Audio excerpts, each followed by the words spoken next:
د مازدیګر د مونځ طریقه ملګرو دې نه مخکې مونږه د سحر د ماسپښین او ورسره د جمعې د مونځ طریقه مونږه تاسو سره شریکه کړه. امید ده انشاءالله تاسو به لیدلي، که چا نه ده لیدلي زمونږ په چینل زمونږ په پیج باندې موجود ده، تاسو کتلی شئ.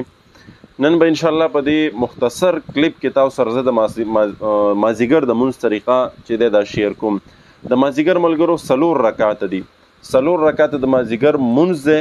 په دغې 4 رکعاتو کې چې دی اولني 2 چې دي دا ډک دي او اخرني 2 چې دي دا تش دي. یعنې 4 رکعات فرض مونځ دی د مازدیګر، په دې کې اولني 2 چې دي ډک دي.